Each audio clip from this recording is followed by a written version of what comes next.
Hello, so today might be a little bit of a long one. We're going to be going over every single trait in set 13 as well as some of the units in general. Hopefully this is a little bit of an informative introduction to set 13, not only for me, but for anybody who consumes TFT content from my channel. Starting tomorrow, we're going to be doing PBE games, so I'll probably be live on Twitch playing PBE, and then I'll also be uploading every day 1 or 2 videos showcasing some of the new units and some of the new comps. So please make sure to like and subscribe if you're looking forward to set 13 and you want to see some VOD reviews and some guides from my channel in particular. Anyways, without much further ado, let's go through them. They're in alphabetical order. So Academy.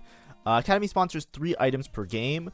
Copies of sponsored items grant bonus max health and damage amp. Academy use holding sponsored items gain double the amount. So this is similar to, like, I believe Exalted. I think you'll be able to know what items they are if they're not going to be fixed items already.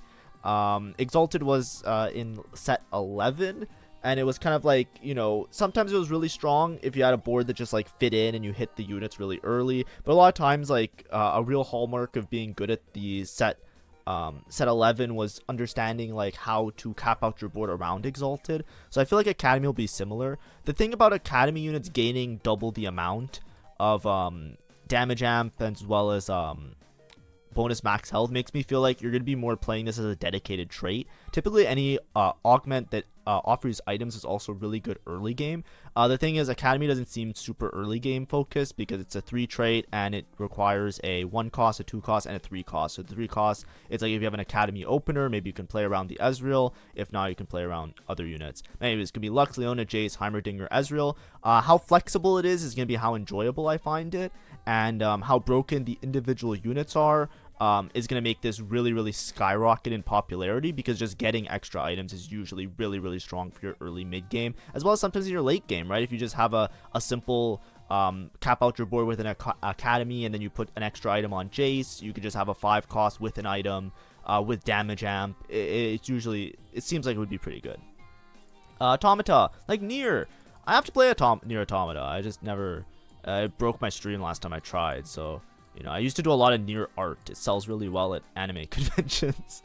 But anyways, Automatas gain a crystal when they deal damage. At 20 crystals, they blast their current target, dealing magic damage. So that's a feel similar to Honeymancy, except it's only when they deal damage, not when they take damage. So this isn't something where you can like proc it a lot by making like a giga strong tank. So you really don't want to focus on making like, typically whenever you have these things where it's like, they deal extra damage, you want to make like the low cost units have a lot of value. So like, it might end up being more like reroll focused. It might be like a 3 cost reroll and you play like 4 with the low cost units and then swap out 1 for a Malzahar late game type of situation. I'm not sure exactly how it's going to play out. This is very like tied to like the units as well as the like how they actually operate, how broken they are. So we'll see how it plays out, but it doesn't seem like something you're just gonna like splash in, unless maybe you're putting in 2 for Malzahar, for example, and you're playing around Visionary, for example, which is Malzahar's other trait.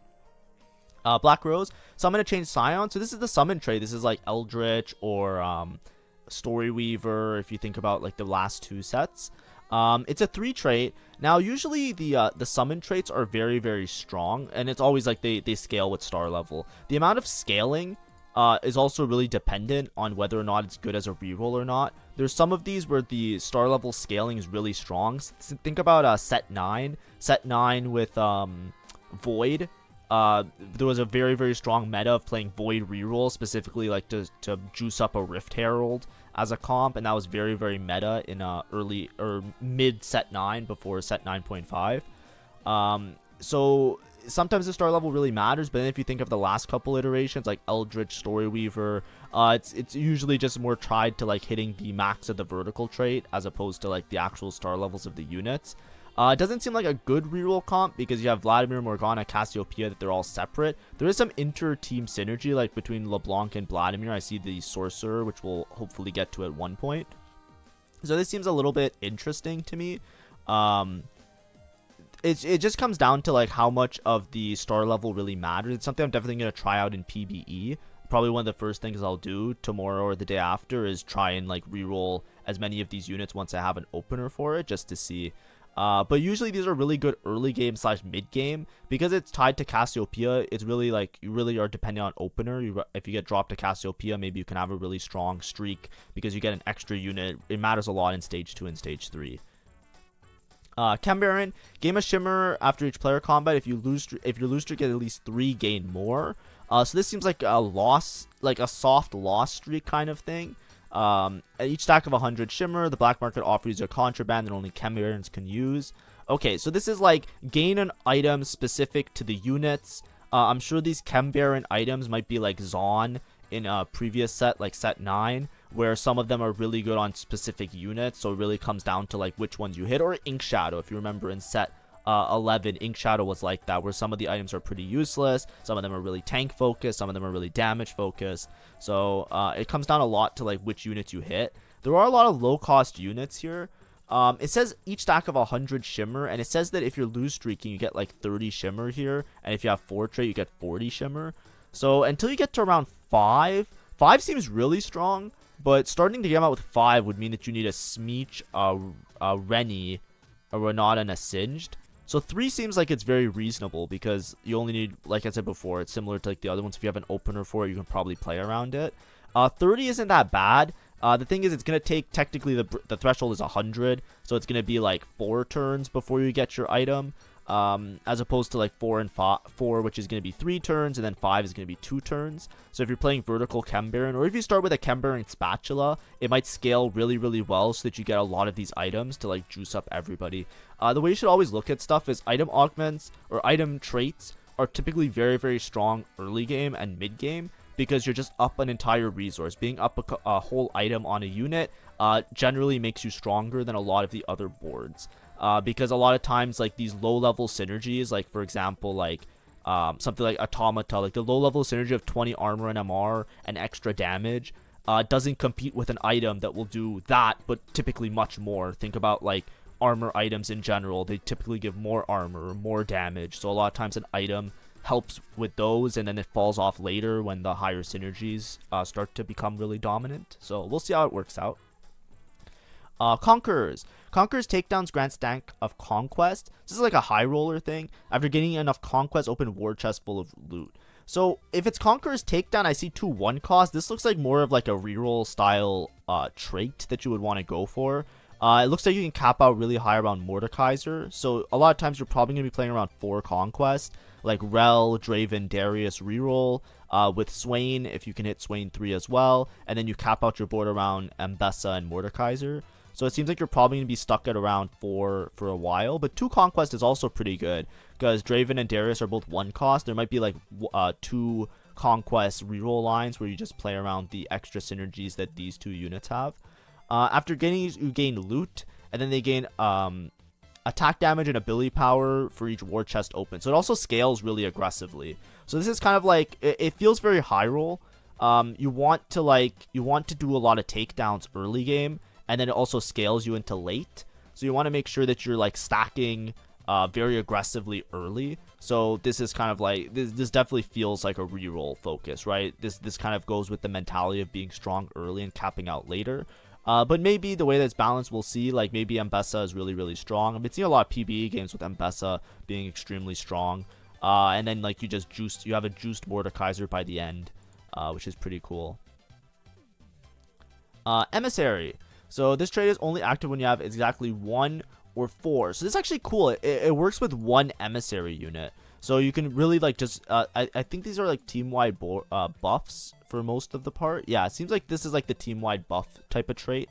I don't know if you're ever going to be playing around like vertical emissary in particular, but it seems like you probably just like, you know, whatever board you're playing, it really helps out whatever the auxiliary traits are. So on Mbessa, for example, allies gain armor and magic resist for each opponent defeated.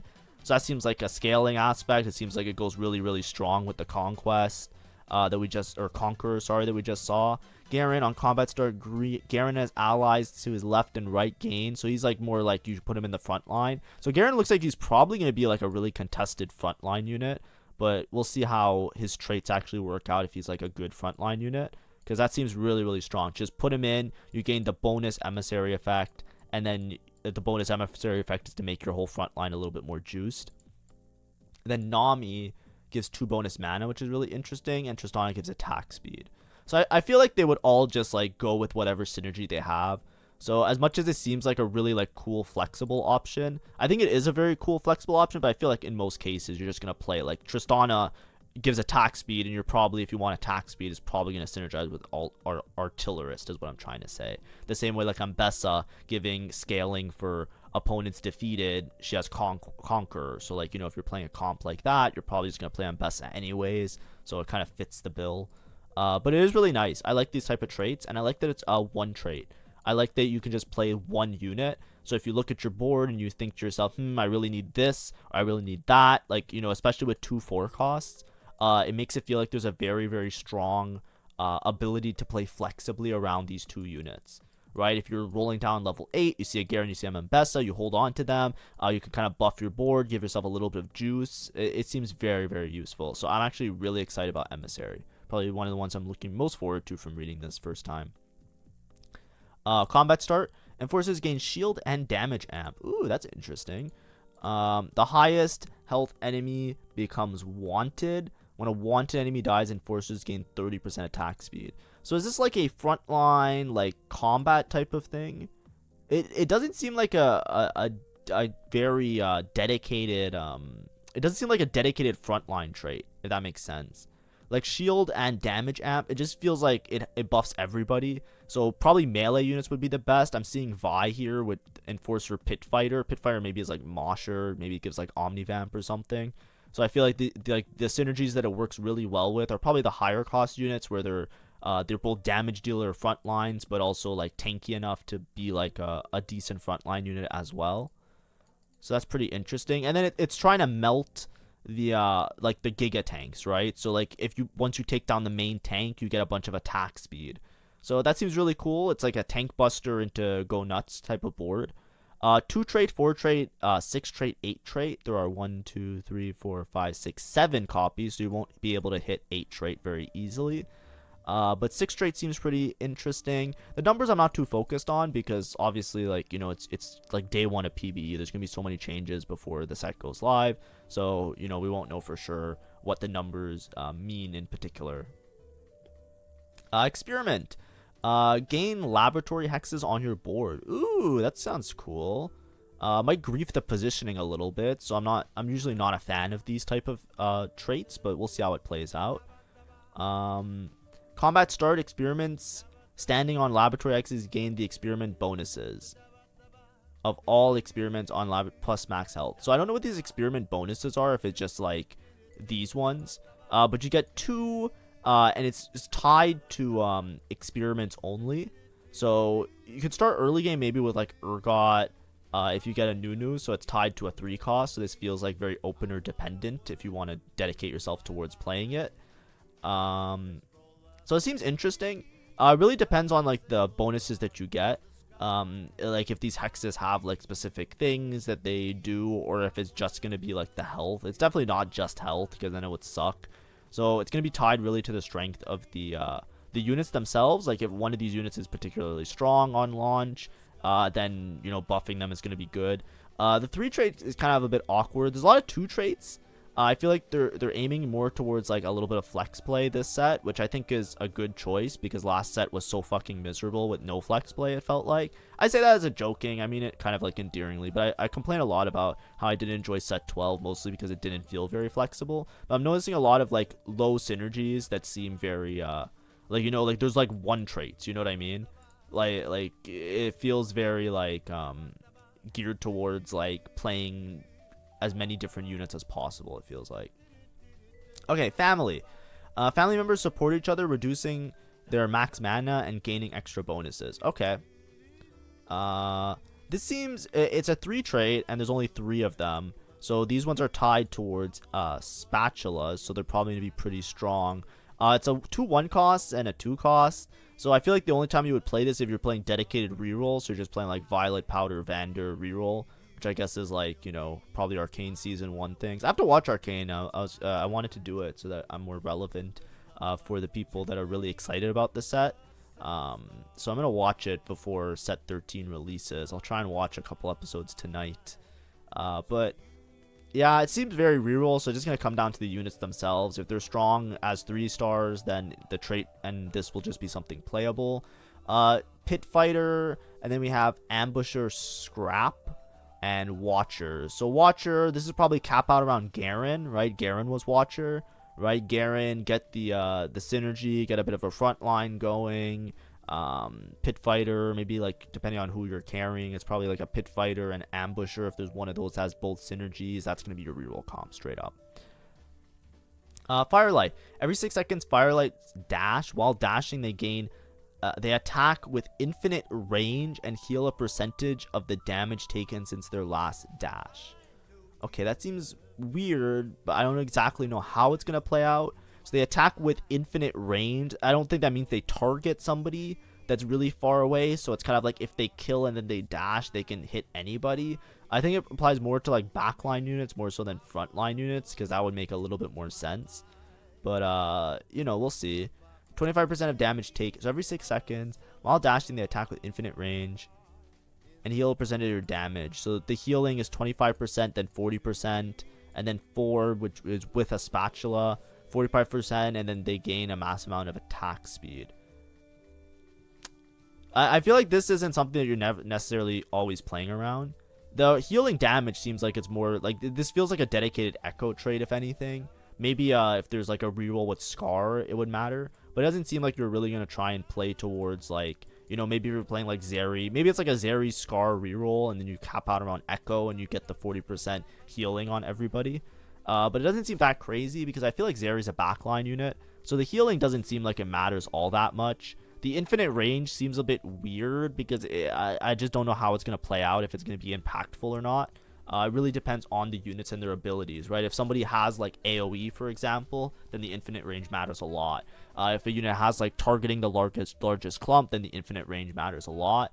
But if the units are just like straight shooters, like they just like, you know, tank busters, you know, the infinite range doesn't mean they're going to de-aggro the unit that they're attacking, right? They'll still get stuck on a tank. So it's like, that's what I mean. I don't know how it's going to play out.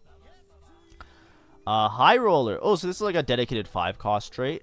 When casting Savika, so this is Savika, rolls a random Jinx modification on her ability and gains 80% durability for 1.5 seconds.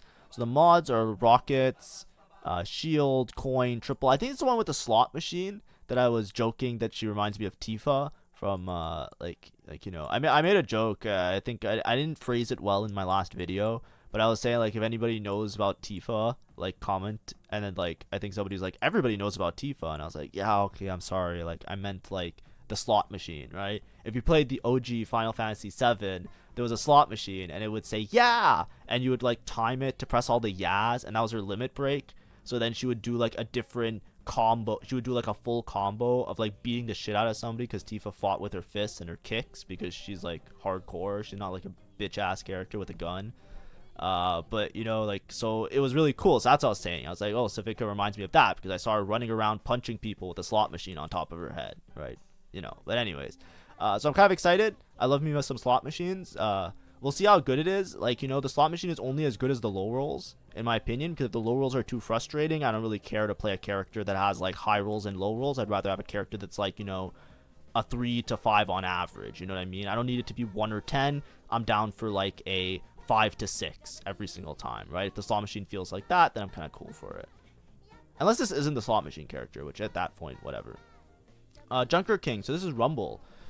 Every 3 rounds, open an armory to purchase permanent upgrades to your strongest Rumble's mech. Now, this seems like it would scale really, really well into late. The other thing is that he's Scrap. Now, I'm not sure exactly what Scrap is. I was watching some PvE games earlier this morning, but I'm pretty sure Scrap is like Scrappy Inventions, where it takes a component and it turns it into a full item. So then it feels like Junker King, it feels like Rumble with Junker King is going to be like a really, really good late game splash in your board type of unit. Obviously, it comes down to if the Rumble is actually very strong, but this might be like you see a Rumble, you always play a Rumble. Because Sentinel, judging from previous sets, is going to be like the armor trait, so it's probably going to give your team armor. So Sentinel is going to be good. Scrap is going to be good because it's going to make your component to a completed item, so depending on your situation, that's usually like very, very broken, which we'll talk about later. And then with Junker King, that he scales and he gets extra abilities and stuff like that, it seems like he's like It reminds me kind of like maybe like Heimerdinger, like if he has like utility aspects to it, or Heimerdinger in set 9, if he has like utility aspects to his kit, I think it'll be really, really strong. So we'll see how it goes. Rebels gain 12% max health. After your team loses 30% of their health, a smoke signal appears, granting Rebels 60% attack speed for 4 seconds and extra power for the rest of combat. So this is like AD and AP boosting.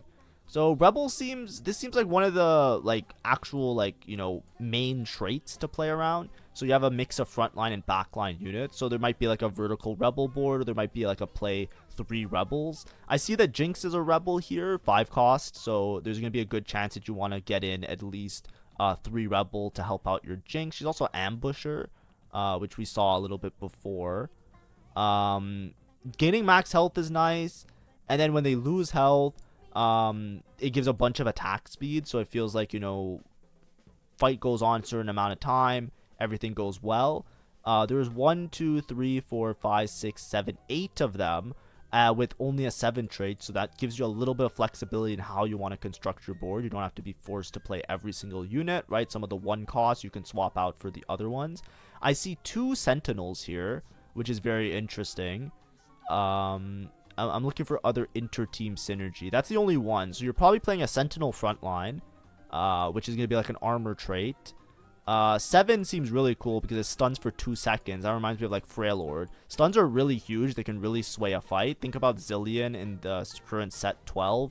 Like Zillion was played on pretty much everybody's board for the entire set because of how powerful the stun was.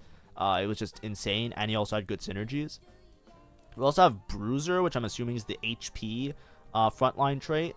So there's a couple synergies. I see Sorcerer and Visionary, so I feel like some of them don't synergize super well. Like Jinx, I'm assuming, is more AD focused, and then Zoe is more AP focused. So you might be able to make like a mixed comp where you have like a Sentinel frontline, and you could flexibly build items either AP or AD, and then cap out around 7 with either Jinx as your primary or Zoe as your primary, depending on what you hit.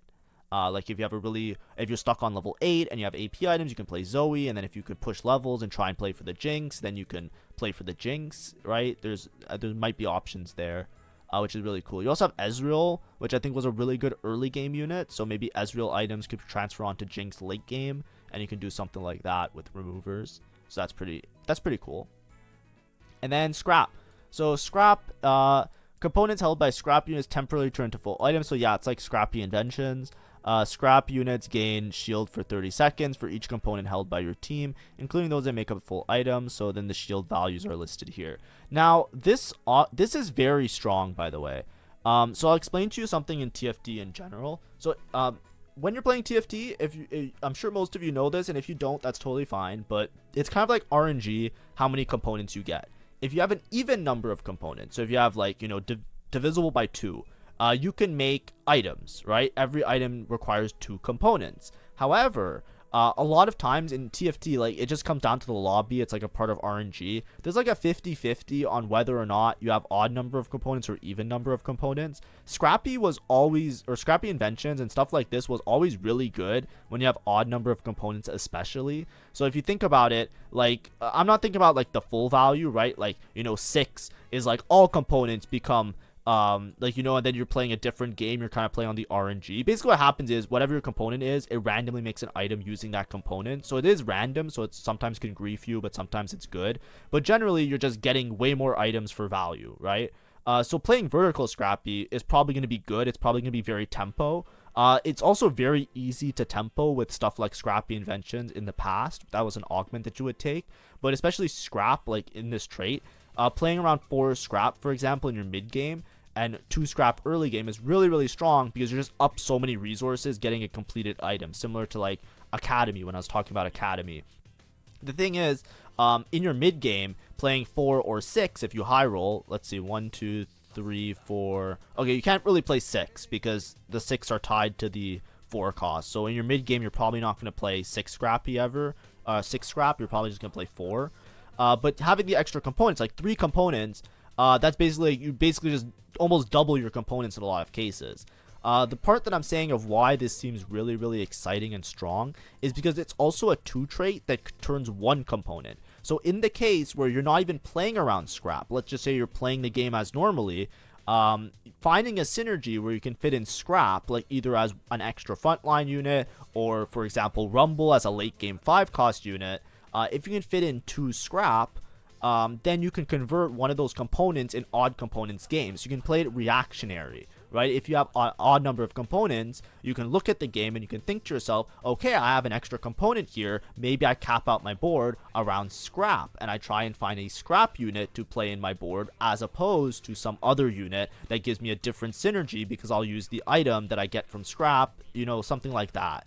I think that's like a really fun aspect. So I'm actually very excited to 2-trait. Something that you might hear me say, if this becomes too broken, a lot of times when they nerf shit and they buff shit, similar to like Fairy was a really broken item.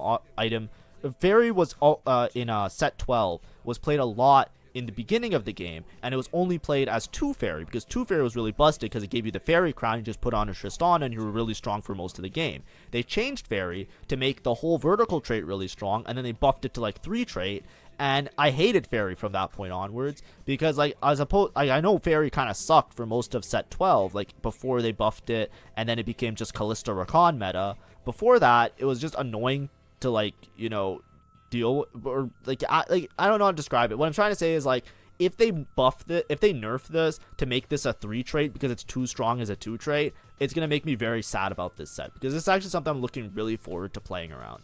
So I really hope that they find a way to make this work, and I hope that it's not overly bearing, because I feel like this is a very cool, reactionary, flexible thing that you can do, is play around 2 scrap based on your amount of components. And hopefully that's how it works out, because then it'll make me really happy, because then there's a lot of skill expression and stuff like that I feel like you can do.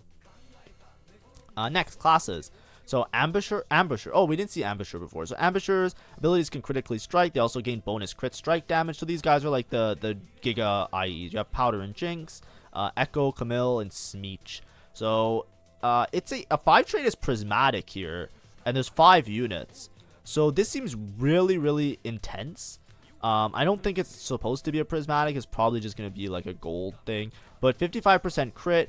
35% crit mult, 55% crit means that I think like a lot of crit items you're just going to get to 100% crit chance if you make like a Last Whisper plus one other glove item in a lot of cases. And you also gain durability, which is really good for frontline units. I'm assuming that Camille and Echo are going to be frontline units, which is pretty cool. Echo has Scrappy, so you can cap out maybe like Scrappy and something else. We also have Scrap with Powder. So look here, we have an inter-team synergy with 2 thing. I think Ambusher is going to be really strong. This just looks like a really good combination, right? You have 2 scrap, so you're going to get an extra item for your early / mid game. You have the Jinx, which is a 5 cost, but it feels really dependent on playing around the 5 cost. But if you hit everything here, you can probably play 5 Ambusher pretty easily, because there's a lot of incentive to keep Powder on the board, right?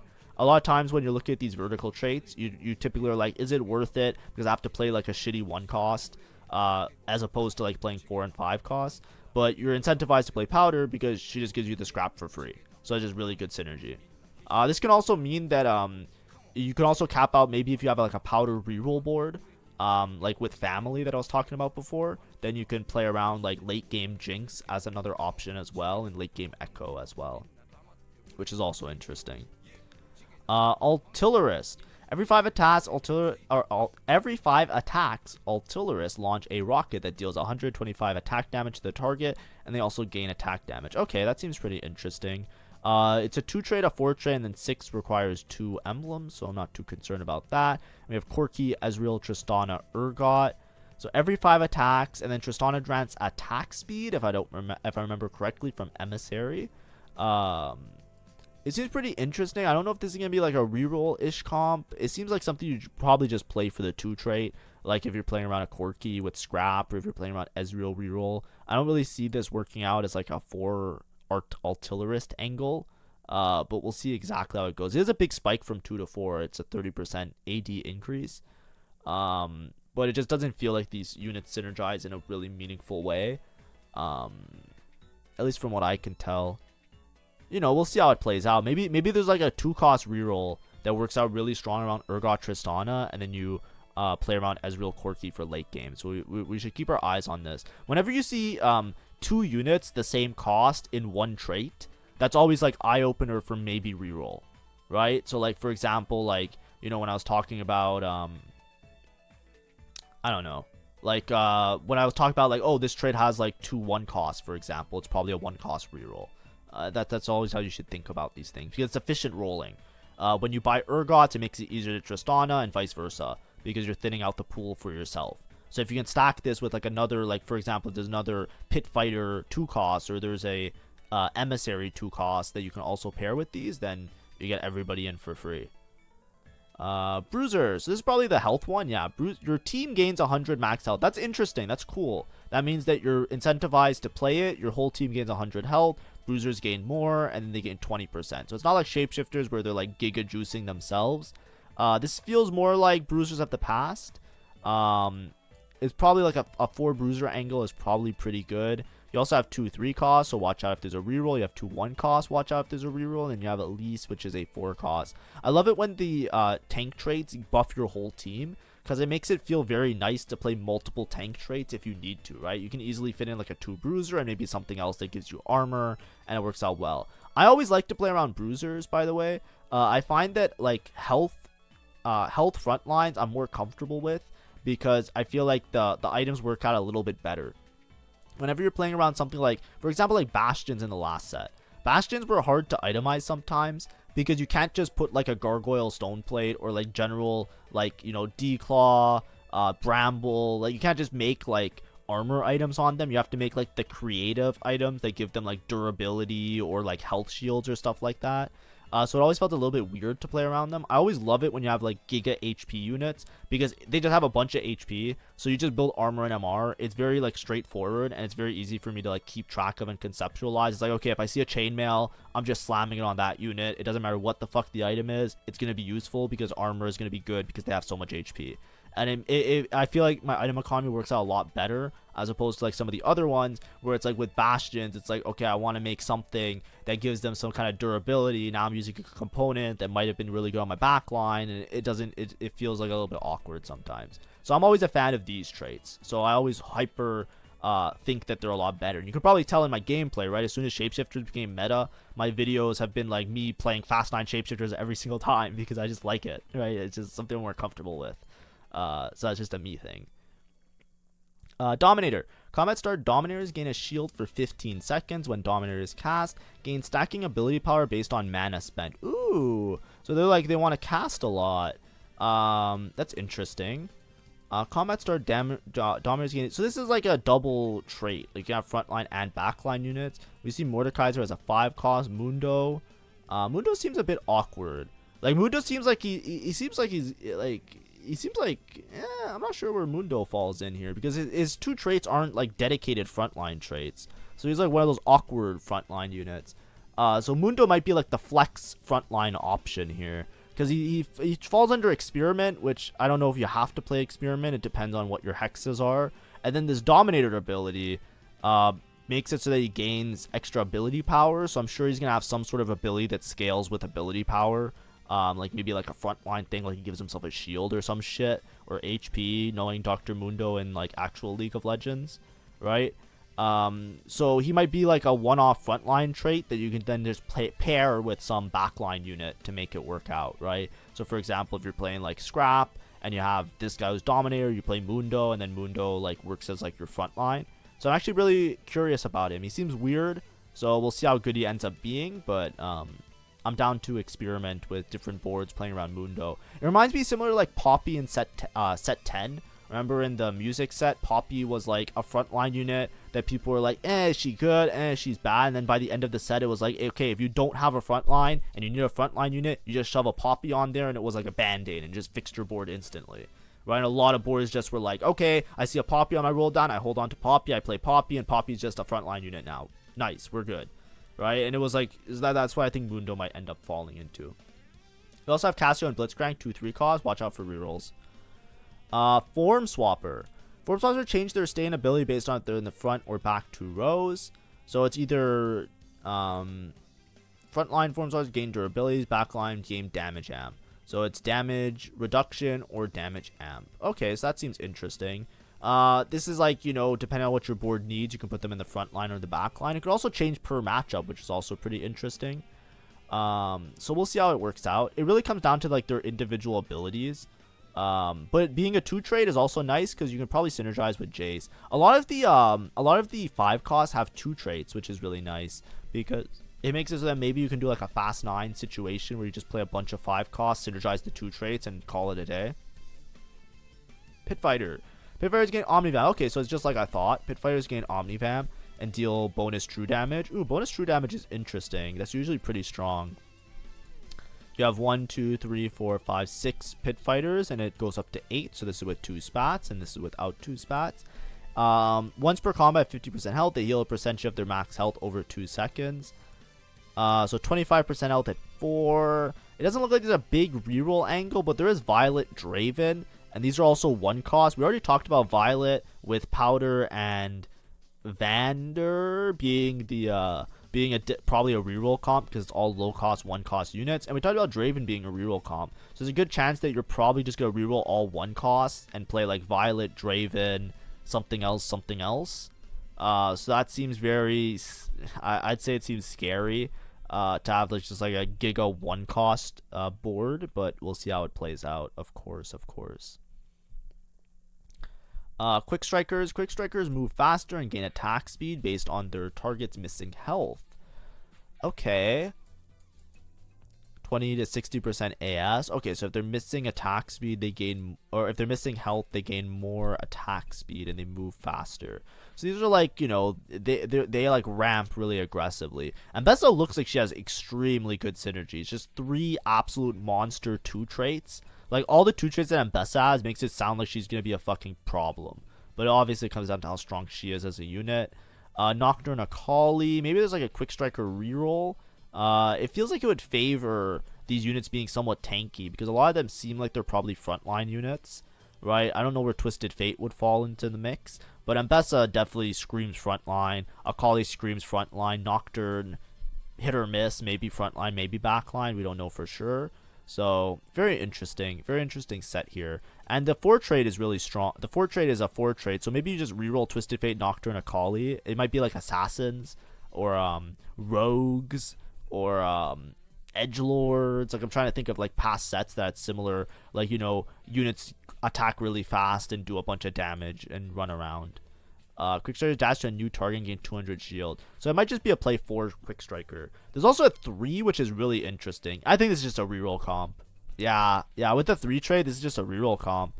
You reroll Nocturne, Akali, Twisted Fate. You get 2, then you get 3 for your mid game, and then when you hit 4, sorry, this 3 is just this one. Then when you hit 4, when you level and you finally hit Ambessa, then you play the 4th Quick Striker, and then you just like absolutely juiced, I think.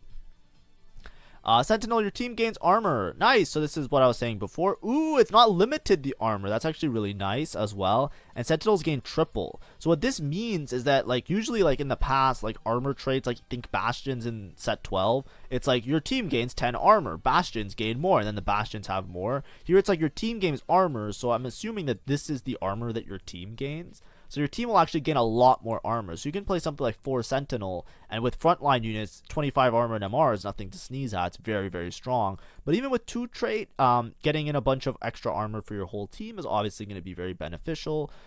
We talked about it before that there was like Irelia with Alawi that were both rebels, so there's an inter-team synergy there. Looking around, Leona has Academy, which is really nice. And then we just have other stuff like Conquer. Nothing super synergizing between all of them, but it might just come down to, like, there's always, almost every single set, at one point there's going to be a 6 armor team plus a Giga backline unit that does a shit ton of damage. So there's probably going to be this with a backline unit that does a shit ton of damage. So, it's nice that there's a lot of options as well, because you don't have to necessarily reroll the 1 cost. You can drop some of these 1 costs to play the higher cost units at one point, because you have 7 units with only a 6 trait. So it actually seems pretty cool design. Snipers deal more damage to targets that are far away. So this is like straight from set 11. 7 damage for X, 16% damage, and 35 plus 5 attack range. Zeri gets infinite range if you remember, so it might be a sniper play around Zeri. It makes us feel like Zeri reroll would be really strong just because of the synergies. You also have Caitlyn to cap out really high late game.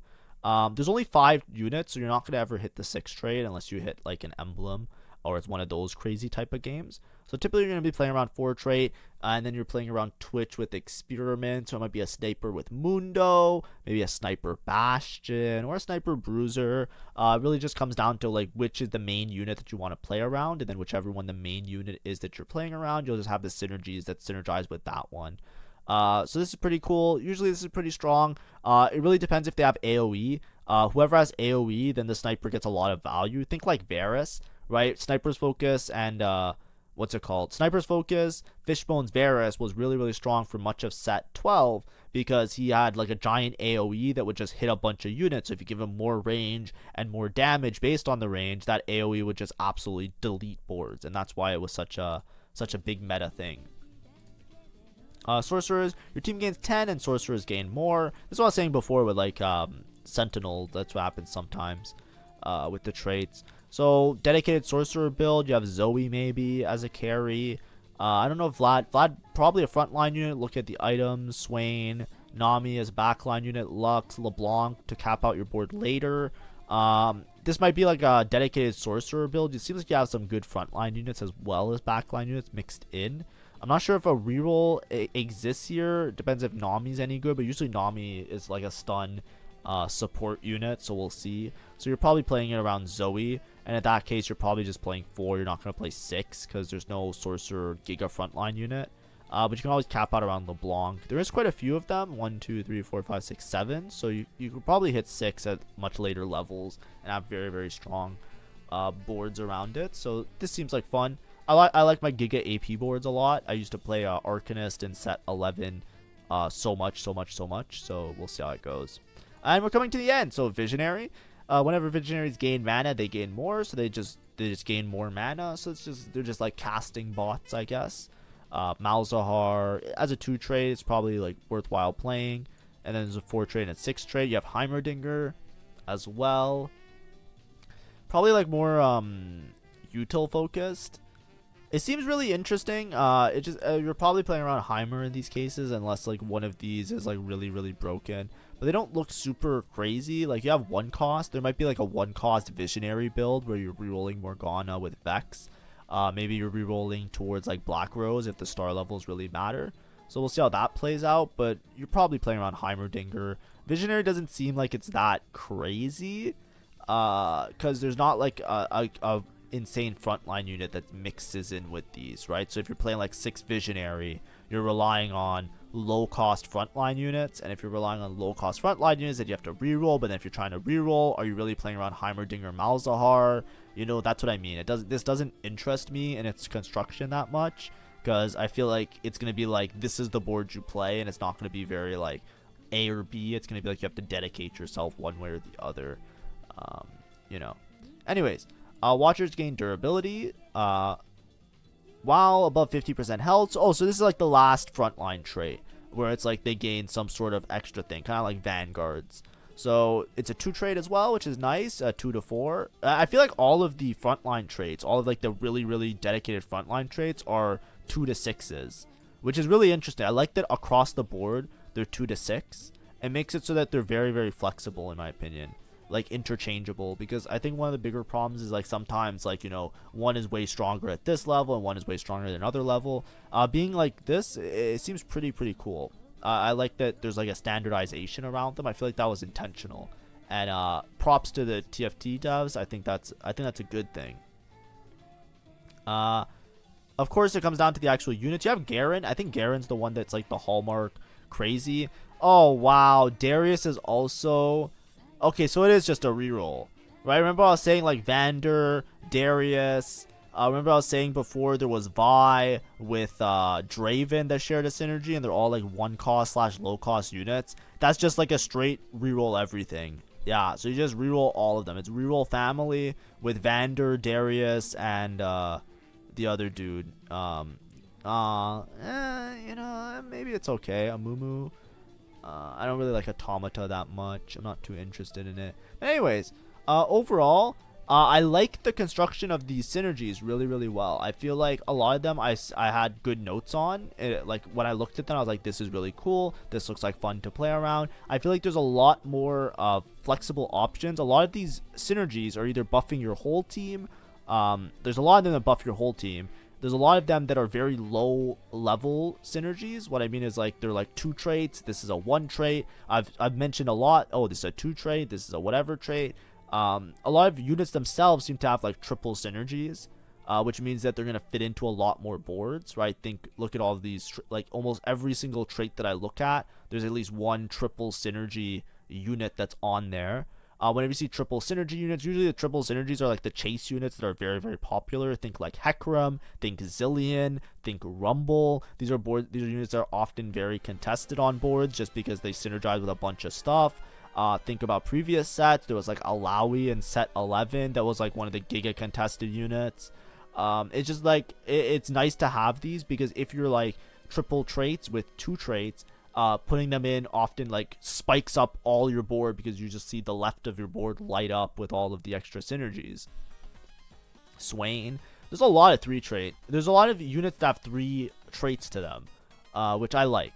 So I feel like I have a lot of hope for this set. I anticipated this would happen just based on the way they were balancing the last set, that this set would be a lot more focused on flexible play. I think it will be a lot more flexible. Hopefully it actually works out that things are balanced really well. I know the PB is very short, so I'm hoping there's not going to be a lot of bugs and or day 1 issues with it. But I feel like they're putting in a lot of work into this set, namely because like, you know, Arcane Season 2 being out and all of that stuff. So we'll see how the set goes. I'm very excited for it. I'm looking forward to it. I should be trying out some PBE games tomorrow. If you want to see some of that, make sure to like and subscribe. Because yeah, we're gonna just go full diving into it. I'm gonna be trying to construct boards, thinking of what's gonna be meta, what's not gonna be meta, all of that, and then eventually like the set's gonna launch and we're gonna actually do our ranked grind. So thank you for watching. Hopefully you have a great day, and hopefully this was a good introduction. I just read through everything, gave my little opinion on it. Thank you for watching. Bye bye.